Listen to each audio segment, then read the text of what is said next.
I'm Michael Reese. And I'm Woods Davis. And this is the Digital President Podcast. We've cracked the code for generating customers online for every business model. In fact, we wrote the book on it. We've built multiple multi-million-dollar businesses in as little as 90 days. And the one truth that we discovered is the best business model is doing what you love and living your life by strategy. You truly can follow your passion and create the life of your dreams, as long as you have the right strategy. If you're a real estate agent and you'd like to learn how you can partner with us to help you implement our strategies and systems in your business so you can make a lot more money and have a lot more time freedom, all without ever paying us a penny or giving up a percentage of your commission, go to partnershipdetails.com and schedule a call with us today. While it's fresh in your mind, go to partnershipdetails.com. Now on to the podcast. Welcome to another episode of the Digital President Podcast. Today we're going to talk about being really positioned as an expert and an advisor and what that means, especially today as a real estate professional and all of you real estate professionals out there that are working really, really hard, and the things and challenges that you're going to run into if you don't understand the importance of positioning, how to position yourself, and how positioning alone can actually make you more money in the long run. So, how you doing, Woods? Man, I'm doing good, man. I'm excited to be able to talk about it. I mean, I'm really interested in this story that you were sharing with me earlier about a couple of our friends and some of their experiences. And so I think there's a lot of wisdom in learning how to get positioned correctly and really save yourself some pain. You know, if you're not positioned correctly, you don't have the right relationship, up front with your clients. Which could cost you deals, could cost you money. Yeah, so obviously you know a little bit about the story, and in between we were talking about this topic, and you said, dude, we have to do this topic because this is something, first of all, we do topics based upon value, and I think it's very rare that you get a call from multiple agents asking the same question. So let me lay the backstory real quick. I was talking to Woods this morning. Originally, we had something we wanted to share, and we decided that this was going to create more value in the marketplace. And this is to any agent out there who is out there randomly showing buyers around, specifically buyers agents, but we're going to make a comparison to the listing agents. So what happened was a good friend of mine reached out and said, hey, Mike, listen, I just wrote a second offer for a client, and that client didn't win they did not win the offer. And so this is one agent, this agent practices in Dallas, Fort Worth. And as a result of not winning the second offer, the client reached out to them and let them go. So that's deal number one. Then about an hour and a half, 2 hours later, not exactly sure, felt about like 2 hours later, I get a text message, can you talk real quick?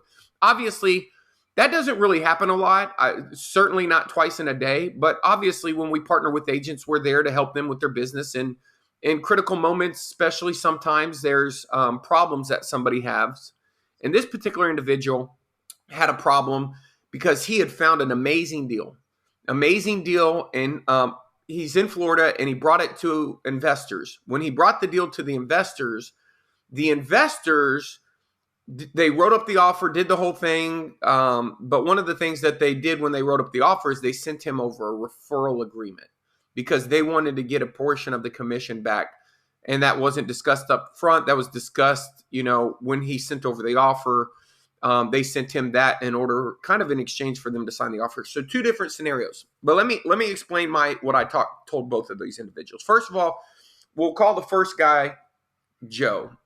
And when I was talking to Joe, I asked him a bunch of questions. And Joe's a newer agent. He's done a few deals. He's not been in the situation where he's lost deals. And I said, listen, Joe, I decided a long time ago that I was going to work by agreement.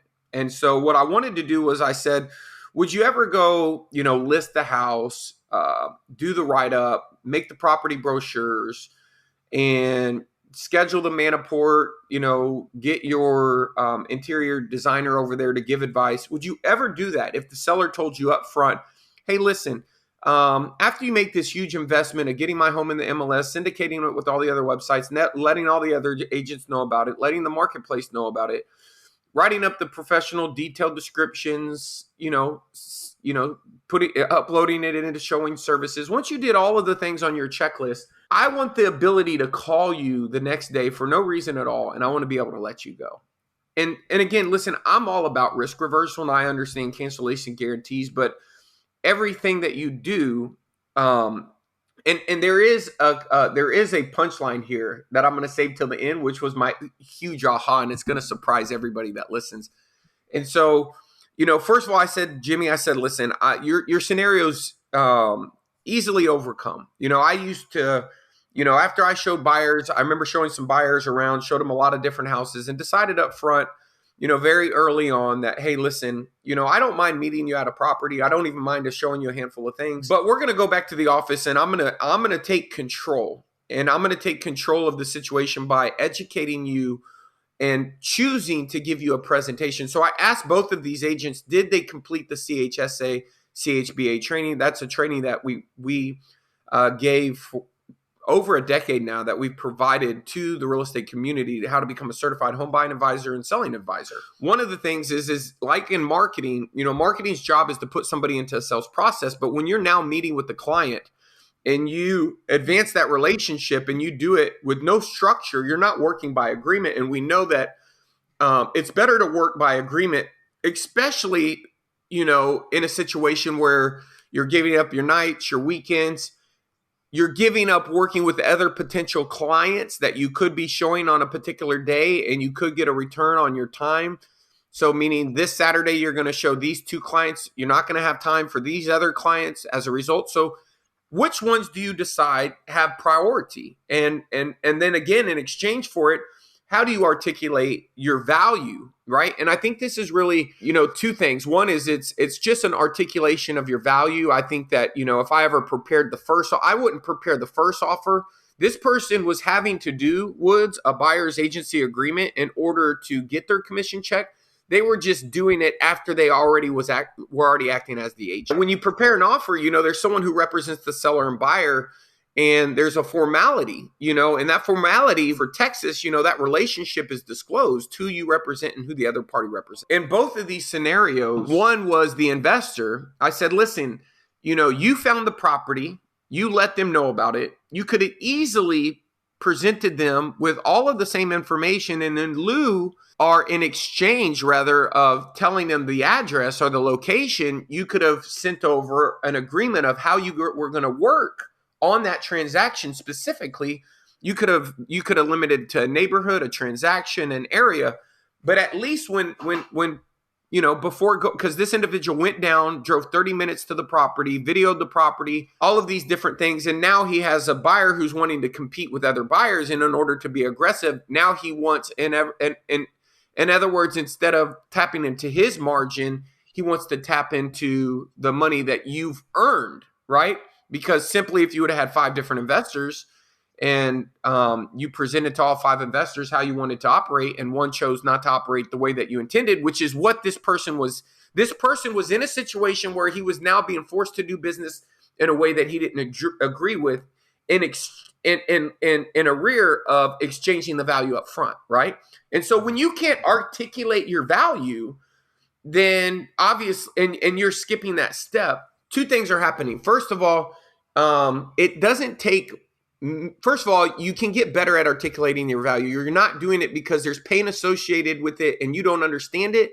You haven't taken the time to do it. But what I would tell you is, in the very act of being able to articulate your value to a buyer up front, the better you can do it face to face at the first meeting, the better you're going to be able to do it when you meet somebody at an open house, the better, because you're really trying to say what makes you different.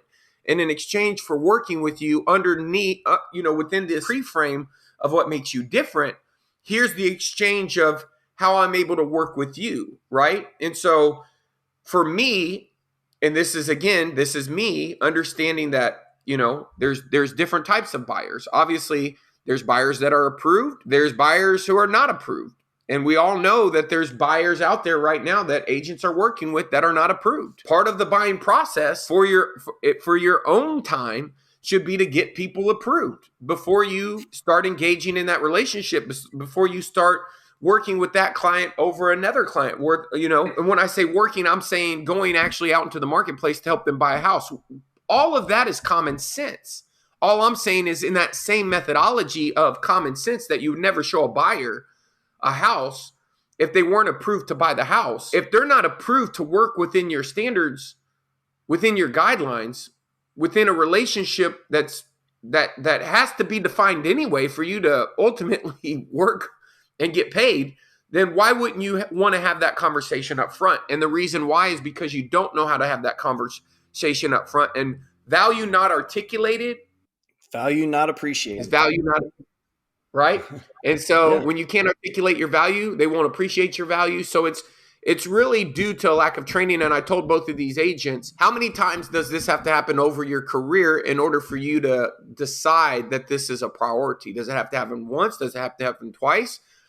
And there's so many opportunities. I mean, for this individual, this first individual that we call Joe, he said, yeah, but, they want to work with somebody else, yeah, but they can. They didn't hire you, right? If they would have hired you and you would have explained to them the relationship up front. For me, I had a buyer's packet. I had a differentiated value proposition. I had certifications, which means something to the consumer. So I was a certified negotiation expert. I had my CNE. I had a buyer's advantage program. I had a process for helping them save up to $10,000 in unnecessary expenses when buying a home. I could have a conversation around title policy, home warranty, and how participating in my buyer's advantage program, what that would do to them, and how that there was fees that were going to be negotiable, how we were going to be able to negotiate those fees on their behalf as a result of working together. Now, again, that person could actually go out and want to buy a house that represents a great deal. We could be driving around after showing 30 other homes, and they could say, will you show me this one other home? And we could go there, and then they could say, hey, what about that one? Will you call on it? I could call on it. That person could then say, yeah, they want to sell it, but they're not going to work with the real estate professional. That person still wants the home, but my fee is now negotiated on how I get compensated either by the seller or by you. But I'm not going to do all of this footwork to find an arrear that I may or may not get paid. And I think that's it's actually better to have a standard and to have an agreement with somebody, because the happiest people have the hard conversations up front. Now these individuals are in arrear. They're still having the hard conversation. They're just now doing it from a position of weakness. They're doing it when the value has already been exchanged. Now I've showed you 50 homes. I told you, you got to make your best offer. I know you didn't believe me on the first one, but we went back to the office. We drew it up. We presented it. We stayed up late. You got me over the signatures. We heard back from the agent. We repositioned our offer, and now now you're educated in the marketplace. And we did it again. And I told you, I gave you this. I provided you with this information. Now, as you're a more educated buyer on what it's going to take to buy in today's market, now you want to go and work with the guy down the street. When the problem is that I'm the one that did that. I'm the one that helped you. I'm the one that showed you the houses. Now, in this particular situation, obviously this person was being guided by, I think the right advice, and we won't get into the details, but I feel like the agent gave him the right advice. I think that the point that's being made here is that he left himself open to a situation where he's out 5 days of, worth of showing this. And someone could be saying, well, I don't ever show that many times. Bull S. In today's market, I'm sure you have some secret system for, selling everybody the first house the first time. But in a real scenario, buyers buy homes. They don't get sold them. They buy the homes. Buyers are comparison shoppers. They look at the houses in the marketplace based upon their perception of value. Value could be, a lower price, better amenities for a current price. They look at one home and what they could get what they could get another home for. When they lose out on a home and they see another home based upon the one that they know now that they lose out on, they now have a place to compare what a home's worth. And a buyer going through the process is learning the market. And listen, the market in August where I live was completely different by December, right? And so for this agent to know, what sellers are going to be willing to take tomorrow is, I think, a little bit a little bit too much to ask. I don't know that what I guess what would you tell somebody, under, for me it was real simple. It was a professional works by agreement and an amateur doesn't, I guess. Well, I think as I was listening to what you were saying, I think there was three big things that really stood out to me. Thing number one is set your own standards. You're in control of your life. You're in control of your business. If you have no such standard, then you can't expect anybody to abide by any process because you've never taken the time to get clear on how you want to work. So that's thing number one. And I believe that every standard of every real estate professional should be to work by agreement. That way, everything is clear. If you don't set a standard up front, then you're just going to be tossed to and fro by every little, change of the wind. And nobody wants to work like that. That's not going to be fun at all. So thing number one, set your standard. Thing number two that really stood out is your buyer advantage program. Okay. The way you take your standard and the way that you communicate it to your client is by creating a program that clearly articulates the value to the consumer of abiding by your standard. So one thing that we do when we're marketers and we're trying to write copy and we're trying to create persuasive communication is we take features and then we communicate them as benefits. Okay. So when one of the things you have to do in creating your program is you're translating what is a feature of working with you into a benefit that how that would benefit the client. So when you're if you're a CNE, you're a certified negotiation expert, then that expertise, right, that can be communicated in a way to the buyer that's going to help them save money throughout the negotiation process. So again, it's creating a program, and I think that there's even power in giving a program a name. It helps the conversation because you're not coming from a place of like, hey, if you're going to work with me, this is the agreement that we need to have. It's no, let me share this program that's going to help you get exactly what you want by working with me. Right. So that was thing number two is the power of a program. Your buyer advantage program is super powerful. It's actually part of the CHBA, which is the training and certification that we have our partners go through. And it's critical. Thing number three that I thought about was your sales process. And again, this kind of ties it all together. Whenever we lay out a funnel and we start working with an agent, we lay out a sales process. This is the steps that we want every single client to go through that creates a predictable experience for the client, that creates a predictable experience for us and lets us know how good we're doing at each step of the process of converting somebody from a stranger into a client. One of the things that we do when we lay out a sales pipeline and we help coach people up to following a process is we actually create a stage in every single buyer pipeline that says, buyer rep agreement, right? It's literally a stage because we want that presentation to happen. And so, and there's some people that do it. The people that do it are happy. I believe that it's better for the consumer because the consumer has more clarity on the process and they know what to expect. You have clarity on the process, you know what to expect. And then also too, it holds you accountable to the standards that you set in your buyer advantage program, right? So I think that, it's nothing more than creating a strategy and then having a system to implement that strategy that's going to make sure that you're working by agreement, everybody's clear, and it's just a smoother process for everybody involved. So the thing that really came up, Woods, and I think everybody listening, I think one of the things that came up in some of the advice that I gave was, for me, I had a folder. And so when my folder was, again, you say this stage, the stage was important for me because I could forecast my pipeline based upon stage conversion, right? So like if I had X amount of buyer reps signed, I could forecast that of all my buyer reps signed, from the date my buyer's rep was signed, what was the average conversion to the date I had a closing. And now I can actually build a pipeline and forecast my revenue.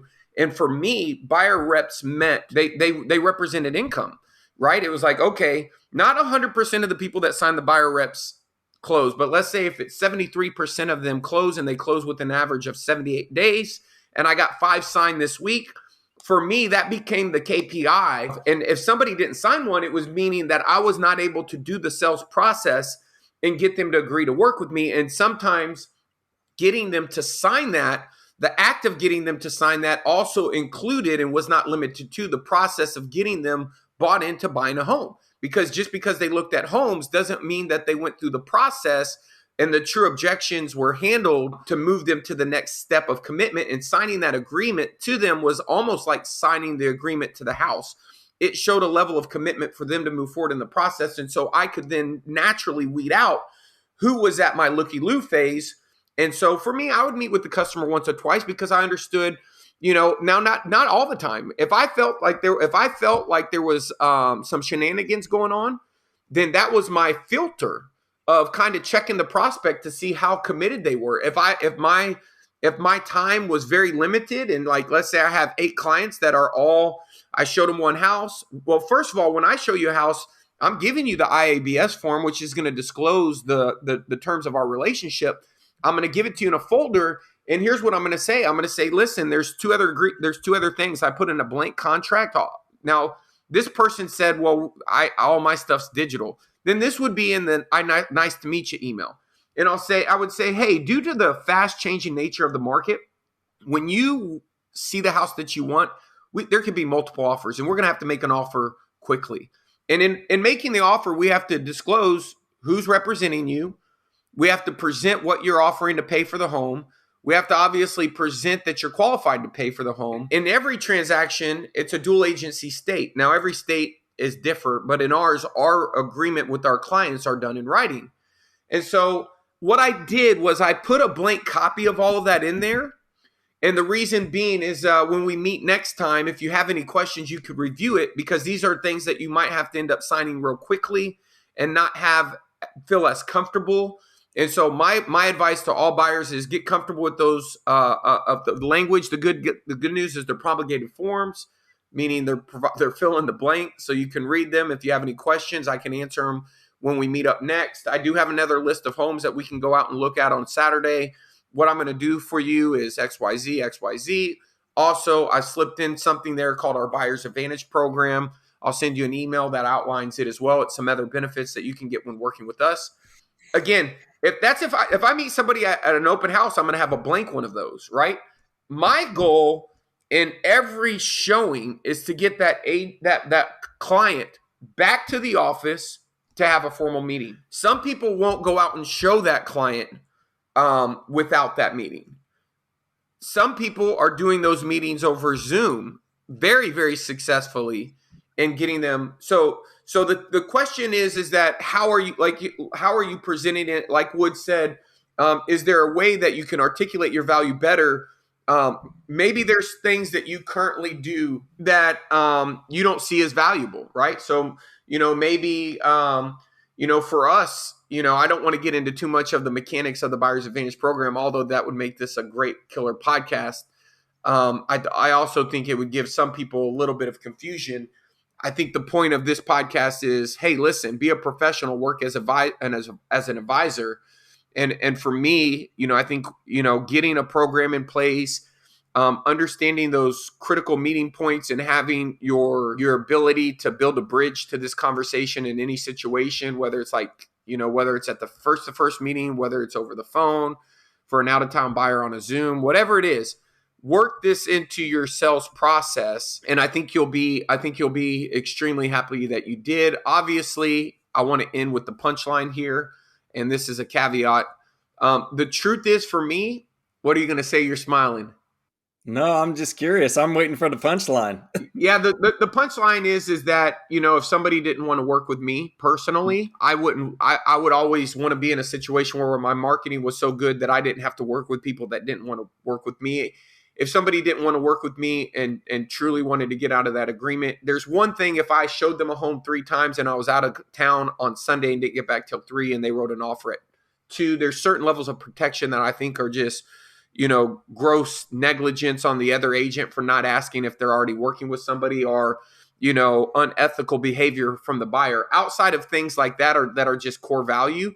If it comes down to like, hey, listen, you're wanting to look at other properties that I'm not going to be the procuring cause of, I'm going to protect myself over everything we looked at, which there's a protection clause, that you can set for 60 or 90 days, and you can provide them with a list of all the properties. What I don't want to do is have a negative review. It's not worth it. And sometimes these relationships don't work out because of personality trait conflicts. And so I think that you're always better to try to do the right thing. You're not trying to, and this is my situation, I'm not trying to overarchingly limit your freedoms, me personally, with my agreement. I'm just trying not to be taken advantage of. And as long as I don't feel like I did for you more than I would do for any other person, but at the point that I feel like our relationship went from prospect to you becoming a client, and I actually provided you with professional services, then there would be an educational process that a person of reason, meaning I'm not sinking the teeth in and saying we're going to war here. I'm gonna give a reframe back to that prospect of how we work together, why we work this way, and that that I'd like the opportunity to mitigate the problem. And I would listen to them, and I would show understanding, and I would use conversation of, trying to understand where they're coming from. And if they were coming from a place of reason, I would try to have some type of compassion for their situation, because it's very stressful sometimes. You don't know what else they're going through. They could be spending all the money that they've saved. They could be taking out a loan there's so many moving parts. It could be a house that they're not certain with, but their wife wants, and they're feeling pressure and moving forward. And there's all these other, something could be happening in their personal life. So I think you have to have compassion for the buyer. And if you truly care about the person and you're trying to do what's best for them, and there's obviously no funny business going on, then I think it's okay to have a practice that it's like, for me, I want to be treated how I want you to treat me, like I'd want to be treated. And I want you to treat me like I'd want you to treat my mom, right? In all fairness, if you did something really unfairly to her in a situation and she doesn't want to work with you anymore, and you're trying to keep her working with you because of this agreement, when there's something that you could say, knowing what I know now, I should have done something differently, I made a mistake, then own that mistake, let them out, because getting the bad review is not worth it at all. I can promise you that. The bad review is not worth it. This is the review economy. I would rather get the testimonial of I let them out of the contract and have a cancellation clause and have proof that, hey, when I work, here's 3 people that I let out of this agreement. And, here's the reasons why I let people out. And I would rather use that in my back pocket as a tool when I'm having a hard time getting someone to get out of it. And I'd even say, listen, I don't want a bad review, but on the same token, I don't want to be in a situation where I'm legally and respectfully entitled to getting paid by the seller and somebody else get paid. And the only way that I protect myself, the only legal document that says I get paid is this one, So I just thought it was a good topic, especially for a lot of agents out there that, may take that for granted. If you look at the average real estate agent, just the average and their average income, that one mistake, that one business practice, I think it sharpens your skills, puts you into conversations that only make you better. And in lieu of doing them, it's only you're deciding that I don't want to get better. And doing that, you'll be paid for, you're either going to be paid as an expert or you won't. And if you can't position yourself, articulate why someone should do business with you, then they should do business with you just because you can unlock a door. Then you're going to be in for a very volatile real estate career. Yeah. I mean, I think that first of all, that's great context. I think the real desire here is to be the agent that adds more value. I think you add more value when you are really clear up front about, your agreement with working with a client, what you're going to provide, how you're going to work together and how you're going to be compensated. More clarity, more transparency in the process. Everybody wins. And certainly setting the right expectations up is going to set you up for success. And the biggest thing here, I think, too, is you can't skip steps. Whenever you skip steps in marketing, whenever you skip skip steps in sales, you always regret it. So, make this a critical step in your sales process. And I think that you're going to really enjoy the results. Absolutely. You'll definitely be closer to living your life by strategy than not.